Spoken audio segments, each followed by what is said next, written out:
welcome to the Biokinetic K-9s live every Friday afternoon at 5 o'clock here in South Africa. I trust you're having a very fantastic week and are preparing for the weekend ahead. We are going to be talking about today those big mistakes that people can avoid while training and exercises. There are 5 main mistakes, and we're going to go through them quickly this afternoon, but also go through how you can avoid them with how you're preparing your dog to train and to work and to exercise. But let me just quickly introduce myself. My name is Angela Ahern. I am a certified K9 athlete specialist and K9 myofascial release practitioner. Awesome work. And I particularly love to work with sporting dogs. My main interest is power sports.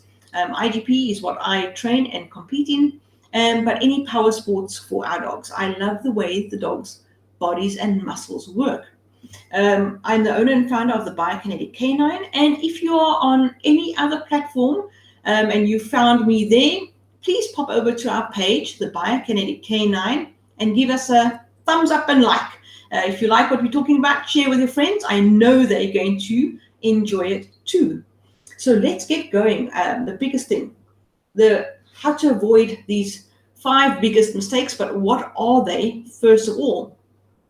Well, if we go through and we look at just training our dog, whether it be for sport, whether it be for fun, etc., there is without question that there's always a reward in training your dog. Whether it is the reward for the dog and they enjoy it and the reward is exercise and fitness, etc. But we also do it because we enjoy it. I know I train my dogs because I see the eyes just go, whoa, they are so excited to train. And that's why I train. I am not a particularly, out there, I'm going to go jog for the next 5 kilometers type person. But I love training my dogs, and it's my dogs that actually take me out. So there is without question that there is a reward in training, both health-wise and for enjoyment-wise for the dogs and for the owners too, handlers as well. So, but there's also research tells us that at least 1 in 3 dogs are going to suffer some form of injury, particularly those dogs that are training for a sport. But it doesn't mean to say that you have to now stop training. The same things happen to humans. And it doesn't mean that to say, don't go to the gym, don't get healthy, don't train. It's much more important for you to train. But that higher risk of injury is not to say that you are now stuck. You want to avoid being sitting on the sidelines with an injured dog. You want to avoid that training downtime due to an injury. So how can we avoid these things? Well, we can start off with just bypassing or changing some of these mistakes that have been picked up by human physios with regards to athletes that are training and exercises. But let's go through them. What are they and what can we do? Number 1. This is sort of a difficult one because this is what sports training is about, really. But trying to avoid overly competitive routines. Now, to train for sport with your dog requires repetition. But I know, especially for IGP, the biggest repetition that we do is heel work. We practice this all the time. It is also the biggest points area. But that heel work is really important. And so we repeat, practicing heel work with our dogs. But that position of the dog, that the tension in their body held up in a particular manner is overly repetitive. And people training, if you are training in the gym and you enjoy, for example, doing curls, people will tend to train more of what they enjoy. The dogs are training for heel work, and people will train it more. It's not just the points scoring side. It's not necessarily the thing that is more difficult, but the dogs generally enjoy it, and people enjoy training the heel work, and so they train it often and repeat the training more often all the time. So by doing that same repetition, what's happening is that we are engaging those same muscles all the time, more often than not. And that's where the problem lies. That constant repetition of the same, it leads to repetitive strains, where these same muscles that are being worked all the time and get used in the heel work, for example, we are starting to ignore other muscles, or we are overworking certain muscles and overstretching other muscles. This is just, heel work is just one example. So you need to change up how you work the body and how you engage the muscles. And exactly the same thing happens if we are training for fitness training or conditioning training for our dogs. Sometimes we just go for what we really enjoy. So sometimes we like to let our dogs go swimming, and so we just do the swimming and we ignore the strength part of the exercises. Or we enjoy just strength exercises and we ignore some cardio or some stretching exercises. So that overly repetitive routines of something we may enjoy and we're ignoring a certain muscle development at the expense of others, that's where the danger comes in, and you pick up those repetitive muscle strains. But it happens more often in the training of our sport. Similarly, agility, if we're only doing the jumping and we're only doing the turning around cones, and we're not concentrating on strengthening certain muscles so that there's more control in a land, there's more control on the contact of the equipment, those things. So you need to change up your training a little bit. You need to challenge the body in different ways. Otherwise, the body becomes complacent and only those muscles work at the expense of other muscles. So you need to manipulate your repetitions of a particular exercise or particular exercise pattern that you're training in your sport. You need to manipulate those repetitions. You have to manipulate how many sets that you do and how you rest the body. All of these things you need to work, and you have to change them so that you're not always the same. Otherwise, muscles become stagnant and stale in what they are doing. So you need to work the muscles from and through different angles, and this adds growth to the muscle and to the body as a whole and improves your sport in the end. So try and avoid overly repetitive routines. Do some variations, and just at that rest in the muscle of those same muscles having to work, and then if you rest those areas of the body and then you go back to them, you can see how the dog improves in that same old healing pattern, that same old whatever you're doing with your dog. Just that breakaway helps you add growth to the dog's body. The second one that we're looking at is failing to perfect form. This is actually quite a good one, and I find it you'll see a lot of times, especially in IGP, where people will train and yeah, it's good enough, and they become impatient and they go on to the next stage, and you have little holes in your foundation work of your sport, and they always come to bite you. Just as you are really like training really hard and you've got to up your game and you're starting to compete and you're entering IGP 1, 2, and then when you hit 3, those holes in your foundation really come to bite you, and you have to work a whole lot of different angles to try and cover up these holes in your foundation work as you progress through your sport. The exact same thing happens when you exercise your dogs. Many people don't spend the time and have the patience to work through that foundational level of fitness and conditioning training.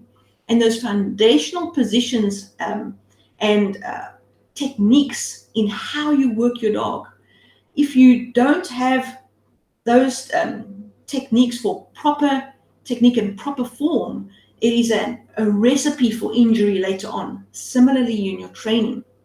So if your jump technique is incorrect and you continue jumping like that, you can almost guarantee injury when you just don't want it. And injury always happens when you start to push in your training and try to push your dog a little bit harder. So that failing to perfect form right at the beginning foundation phase level, really it comes to bite you in the ass afterwards. So always ensure that your form is on point before progressing anywhere in your sport, even in your fitness and your conditioning work. make sure that form is 100% before you progress, because that strength in form affords you the opportunity to progress without injury, without harming the dog's muscle work and body positions. So if you have ensured that your form is on point before you progress, too many people, they miss this part out and they progress too fast, both in the sport and the fitness. Their form is really difficult to it's easy to ignore, and a lot of humans, we don't have the patience to make sure that it is correct, to make sure that the dog understands, to make sure that that muscle memory of that form is set into your dog's body. So when we progress too fast, we are inviting injury into our dog's world and into our sporting world. So, but correct form is quite difficult to perfect when you are copying it from somebody off a Instagram video, or etc., etc., or if you're in a big class of training with your dogs. That correct form, it's very difficult to perfect, and so it is always preferable to work with a coach, to work with somebody that understands your sport and understands what's happening with your dog's body, so that they can point out things to you, to say, watch for these areas. Look how the muscles are contracting over here. Can you see how the spine is curling over there? What you're looking for is these angles in your dog when you are performing the exercise. So that feedback of somebody that knows what they are looking for in the dog's body as you're progressing is very important. So I will always say, find a coach that you gel with, personality-wise, and they understand where you are going in your own sport. Are you heading for high level, or are you just doing these things for fun? You know, me and my for fun is never for fun. But are you doing these things at least safely for your dog, but you're not a serious competitor? Doesn't matter where you are in your level of competitiveness with your dog, that perfection of form is vitally important, especially for IGP. IGP people, we need to have like that. Everybody says, oh, IGP is such a sport because it's so precise, and it's the detail is so important, and it is. And yet so many people are not sticking with that foundation and perfecting their form, whether it be for their training or even for their conditioning for their training. So that have that patience to perfect your foundation level. Failing to perfect your form, it always comes to bite you later. So if you need any help with regards to making sure your form is correct, and you need a coach to help you and guide you through your conditioning and your fitness routines and your programs with your dog, please go take a look at our webpage, the Biokinetic K9.com. That is what we do. And we offer loads of workshops of how to get you started. One workshop is actually coming up now for this. It's point number 3. It is a huge issue, warming up in the wrong way. Oh my word, I see this. I actually put a post out yesterday where you had option 1 or option 2. What is your warm-up routine? Do you just throw the ball until your arm falls off and you think your dog's warmed up and so you're going to go train? I've seen people write this. Oh, I just throw the ball, it's fine. There is much better ways to warming up your dog. To just throw the ball is, I'll say this now, it is absolutely the wrong way to warm up your dog. If you are doing this, then please go and have a look at our workshop. We're doing a live workshop next week. But if you are doing this, you've got the right idea. You are doing something, you want to warm up your dog, which is excellent, but you're just not understanding how and why throwing the ball is not the best way to do it. You can do other things to warm up your dog. It takes you just the same amount of time as throwing the ball for your dog until your arm falls off. But the results are much better and much safer. So we all know that warm-ups are absolutely vital to the performance of your training and the performance of your dog training. But it's too many people aren't doing it correctly. They're getting the wrong information, or they're just approaching it wrong. And to be fair, a lot of people don't know how to approach a warm-up correctly. They're doing things where they are actually inhibiting their dog's performance. So the performance, they're switching off muscles before they're going onto the field. And you're asking your dog to give you the best performance that he can, especially IGP. Again, guys, IGP, PSA, you need your dog to work with power and strength. And some of the warm-ups that the people are doing, they're actually switching the muscles off, deactivating the muscles, making the muscles go into rest mode, and then asking the dog to really work hard once they are finished their warm-up, because they saw somebody do it. Oh, I need to stretch my dog. So they're going to stretch a dog and they do it wrong and they switch off the muscles. Or they just throw the ball, or they just walking the dog up and down and then go and do some heavy, intense protection work. The dogs can get injured because you're not putting the dog's body to the proper range of what it needs to do in order to warm up correctly. And warm-ups can take 5 minutes, they can take 20 minutes, all depending on what you're doing. But they are an essential component to huge and impactful performances that are out there. This is really important. So if you're a little bit concerned about how you're warming up your dog and why you shouldn't be doing something that you're doing and why you should change your warm-up style, I'm going to place the link in the comments. Straight after this, we're doing a live workshop on warming up your dog correctly. You're going to learn about what happens in the body when you warm up correctly, why you need to do it, how you need to warm up, how you need to warm up for a particular sport or a particular event. That is so important. So you want to avoid increasing injury. If you are just going to be throwing the ball, you are 100% increasing the risk of injury to your dog, 100%. And the worst thing is that our sport dogs don't show injury easily. It takes a lot for them to actually limp or actually avoid doing an exercise due to pain. They hide pain so well, and you want to avoid that situation. So by the time you are actually training and doing a lot of work on a training day, you don't want that injury to now rear its ugly head. You want to avoid that situation altogether. Ask me, I know, I was there. So warming up the wrong way is absolutely one of the biggest mistakes, both human and canine, that people are doing when they are training. Number 4, all out training all the time. I know this one. I've seen people do it, and it is a part human problem, and some dogs will train until they drop. There's no off switch for them. They will keep on going. Happened to a friend, even playing on the beach. He played on the beach, the dog's running through the sands, running into the surf. The dog would run until the dog actually collapsed from exhaustion. He didn't stop until he fell down. In the end, the dog was fine, but the dog didn't stop. And so that all that training all the time, you can't actually rely on the dog.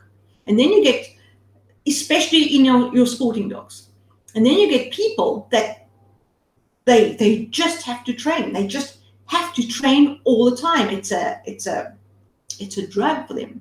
I know people like this. They train their dogs almost every single day, but the training is an hour long. It's 45 minutes to an hour long. The dogs are training. Just remember, when we are training on the field with the dogs, our body does a very, very little. Even if we are just walking up and down the field in heel position, we are just walking. But our dog is engaging all of those muscles in order to heel correctly and to be there. His muscles are taut, his muscles are alive, his muscles are powerful as he's healing, because that's a picture you want and that's a picture you practice. You don't want the dog just to walk next to you. No, you want the dog to walk with full attention. So while we are just walking up and down the field, that dog's body is putting everything in just to heel work. And then, of course, there's everything else. So there's that old big saying, go hard or go home. Humans use it all the time with amongst their friends in the gym, etc. You go hard or you go home. Or there's a big big fanfare now out of high impact or high impact interval training. So your HIIT training. And HIIT training is extreme training. It takes a lot. So people are doing a lot of hard training, HIIT training, and it's very popular. So they're doing it. But too much of these training sessions back to back every single day leads to injury. It takes its toll on the body and it takes its toll on the joints.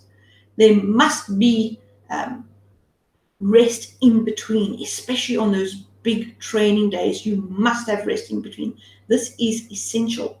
Alternate exercise sessions, think of these. How can you engage muscles differently? Mix it up. Use each day, work on different body parts, not the same body part too many times in a row. The body, it tires. Any big training is a breakdown of muscle fibers in the body, and you need the recovery days for those muscles to become stronger. If you keep on breaking them down every day, the muscles become weaker and you're training, and then you're going to go, oh my word, why is my dog so tired? Why is my dog so lackluster? Why is it just no oomph in my dog? You need to have those rest days. So that all out training all the time, huge mistake. Mix it up. Do some alternate training. Try a different type of training and try a different kind of workout. That's why your conditioning and your fitness exercises are so nice, because it's a break. It's a different kind of training to your sport training. And even your fitness training can be even more strenuous than sport training, but mix it up on different days. That's so important. Don't go all out all day back to back. You are destroying the body that your dog has. So important to understand and realize that. And it follows on to the next one, that failure to rest. That failure to rest. A body needs recovery. It's a living thing. We can't just push it all day. The same way our brains, we need to sleep at night. You need to switch off. I mean, you all know how cranky you are if you don't get enough sleep. The same thing happens to our muscle tissue. It becomes cranky and it breaks down if it can't rest and recover. That sympathetic system that the body goes through in the rest period is vitally important. But this includes all your recovery after exercises to keep the muscles in good shape. So even if you're going for a walk, you're going out, how many people come back and then the dog doesn't rest? We do things, we do this, etc. The dogs need to actually go back and just chill for a little bit. Those bodies need to rest. And after training, how do you get their bodies and keep their muscles in good shape after training? And this is all included in when you are cooling down your dog, which is also in our workshop. We've got a double workshop. It's a warm-up and cool-down workshop where you're going to learn about what happens to the body when you warm up and why you're warming up and how to get the best out of your warm-up so that your training performance explodes or your trialing performance explodes. And then what happens? How do you get that body into the optimal cool down rest mode and restructure those muscle fibers so that they are ready for the next training, so that when they rest, as they recover correctly. They don't recover while they're still all mixed up and half broken from a heavy training session. But how can you cool down that body and place those muscle fibers in its optimum position for proper recovery and proper rest after a heavy training session, in order to keep those bodies and your training sessions pain-free? A cool down is there for a particular purpose. A cool down is there so that you can. How many people have you gone to gym and you go and you train too hard, and the next day you can't walk because you need legs? You walk like a newborn calf in high heel shoes. It doesn't work at all. And then the second day after training, it's even worse. Now, the same thing happens with a dog. How can you get those? Keep those training sessions so that the following on, that delayed onset of muscle soreness is kept to a minimum so that your training can continue. That's the most important. So if you want to learn about all of these things, I'm going to post a link in here afterwards, and you are most welcome to go and check. Remember, it's going to be happening live next week. We've got an early bird special. It's going to be ending after the weekend, so please take advantage of it. Let's go through this again. What are those 5 big mistakes that you can easily avoid in your training? Number 1, overly repetitive routines. They break down the muscles. We are straining muscles. So don't go through them too many times. Pamela, hi! Oh, you are most welcome. You are most welcome. It is my pleasure. So avoid that overly repetitive routine. Concentrate on form. Don't skip your foundations too fast, too soon. There was a post now in the week or last week where it says your novice handlers, they want to like progress to the next stage and they want to go to the next stage. But your experienced handlers, they always go back to the basics. So don't skip your basics too soon. Concentrate on that form, whether you're training, whether you're doing conditioning and exercising and fitness. Concentrate on the form. Make sure that your dog has got proper technique and proper form. Because remember, as you progress later on, if you don't have that form and that technique down pat, it comes to bite you and bite you hard with injury or points deductions in your sport. So don't rush your foundations. Have the patience. I promise you, your dog will do exceptionally well. And you, as soon as those foundations are there and they're solid, spend the time there. As soon as they're solid, you really fly through the rest quite quickly because the dog's body knows, and that's what's so nice. And then remember, number 3, warming up the wrong way is a huge problem. It is a huge source of injury for both humans and dogs. Please make sure your warm-ups are on point. Most people are deactivating the muscles before they go and train and asking the dogs to work really hard just through incorrect knowledge about a warm-up. Most people are injuring their dog in a warm-up and they don't even know because the dog is not showing it. It's a small injury, but as soon as you push your dog, that injury really comes up. And you want to avoid this in every way. Your warm-up is vital, vital, vital. You have to warm up, but do it properly.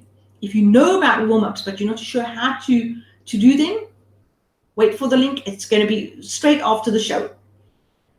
Avoid that all-out training all the time. You don't need it. Have rest days. Change up your training. If you're going to be doing cardio, you can do running, you can do swimming, you can do various things as a cardio exercise. Don't make it the same. Don't go all out all the time, every day. You are breaking down. The dog needs to be able to recover. The dog is taking a toll on its body and its joints. So all out hard training, that go hard or go home, it's not necessary. Nobody. I know people that have trained for national championships, Springbok levels of their sport, and they don't train more than 4 times a week. So watch out for that go hard or go home. It is not necessary. All out training all the time, it makes the body tired and it makes the brain tired and it makes your performance sluggish. So be careful of that one. And also remember number 5, remember failure to rest, it's going to get you into trouble. Know how to cool down that body, know how to recover from a hard training session. A hard training session has got those muscles in a bunch, those muscles are frayed, they've been worked hard. And what you can do in your cool down to realign those fibers so that your rest period becomes a pain-free time for the next time you train. You want to take those muscles and you want to prepare them for proper recovery. So I hope this information has provided you some awesome insights to your training. Prepare your dogs properly. Don't overtrain them. Get your foundation correct, and you will go far. And this applies to sports training or condition and fitness training. These are your biggest 5 mistakes that people make in their training. So if you need to know a little bit more, go to my website. I am the Biokinetic K-9. My website address is the Biokinetic K9, the letter K, number 9.com. and you can get me at fit@thebiokineticK9.com. I'm going to be posting some extra information with regards to our live warm-up and cool-down workshop. It's happening next week on Thursday and Saturday. I hope you're going to enjoy. Join me. You will absolutely love it. I've got some awesome information, and for me, it's all about the understanding why, how come, and what for you are doing something, so that when you are with your dog and nobody's with you, you have that knowledge and you can apply it correctly with your dog. It's always there for you. All right, everybody, have a very good training weekend, and I will see you next week. Enjoy yourself and enjoy the weekend ahead. And your dogs, of course, give them a big hug from me. Let me just put up my details. Here is this is our warm-up and cool-down, of course, but where are my details? They are right here. Me and technology. All right, everybody.